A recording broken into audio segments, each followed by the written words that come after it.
भी अपनी जान कहते हैं, हम अपने जान की दुश्मन को भी अपनी जान कहते हैं। मोहब्बत की इसी मिट्टी को हिंदुस्तान कहते हैं, मोहब्बत की इसी मिट्टी को हिंदुस्तान कहते हैं। नमस्कार, मी कुमारी संध्याराणी शशिकांत कावरे, मी इयत्ता 10वी ब मध्ये शिकत आहे।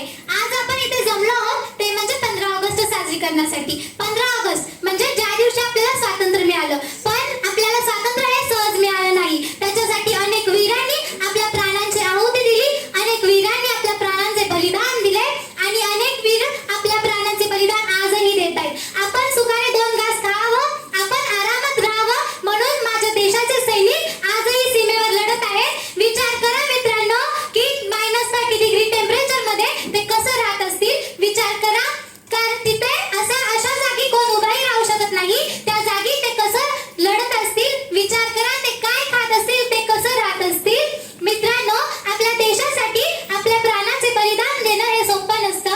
आपल्या देशासाठी आपल्या प्राणाचे बलिदान देणं सोपं नसतं।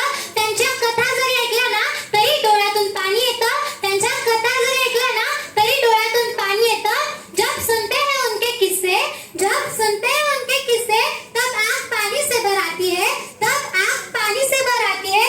इतना आसान नहीं होता, इतना आसान नहीं होता हिफाजत वतन की करना, इतना आसान नहीं होता हिफाजत वतन की करना।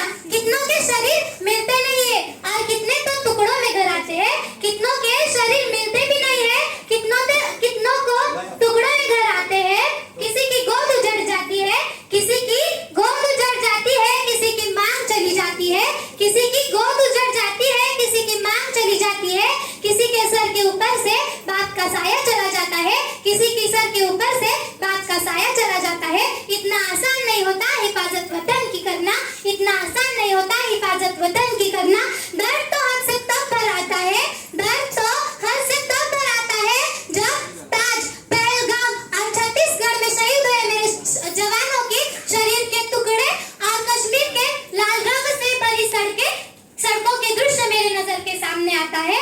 महोदय, अब तो हमारा तिरंगा झंडा भी हमसे ये कहने लगा है कि क्या बात है भारत, आजकल मैं फहराने से ज्यादा कफन में दफनाने के काम आ रहा हूँ। कि क्या बात है भारत, आजकल मैं फहराने से ज्यादा कफन में दफनाने के काम आ रहा हूँ। महोदय, हृदय तो उस दिन फट गया था, महोदय, हृदय तो उस दिन फट गया था जब एक बूढ़ी माँ अपने बेटों के चित्रों को देखकर बोली, साहब आप तो भर्ती में एक इंच भी कम नहीं लेते, मैं आधा शरीर कैसे लूं, मैं आधा शरीर कैसे लूं। जब एक शहीद हुए जवान की विधवा की वेदना चीख चीख कर कहती है, प्यार भी भरपूर गया, मांग का सिंदूर गया, नन्हे नन्हे बच्चों की लंगोटियां चली गई, छोटी छोटी बेटियों की चोटियां चली गई। आपके लिए तो एक आदमी मरा है साहब, आपके लिए तो एक आदमी मरा है साहब, मेरे तो घर की रोटियां चली गई, मेरे तो घर की रोटियां चली गई।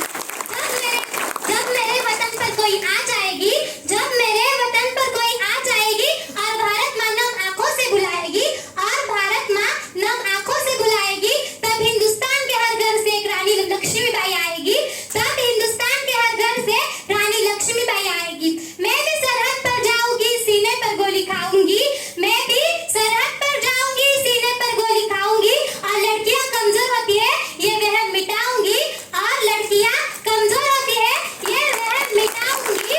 मैं हिंदुस्तान की बेटी हूँ, दुश्मन के छाती पर तिरंगा लहराऊंगी, हिंदुस्तान की बेटी हूँ, दुश्मन के छाती पर तिरंगा लहराऊंगी। और जब कीमत लड़कों के स्वाभिमान की होती है तो लड़कियों के स्वाभिमान की क्यों नहीं, जब कीमत लड़कों के स्वाभिमान की होती है तो लड़कियों के स्वाभिमान की क्यों नहीं। और भूल मत करना पापा की परी समझने की, भूल मत करना पापा की परी समझने की। मैं तो रानी लक्ष्मीबाई हूँ, मैं तो रानी लक्ष्मीबाई हूँ।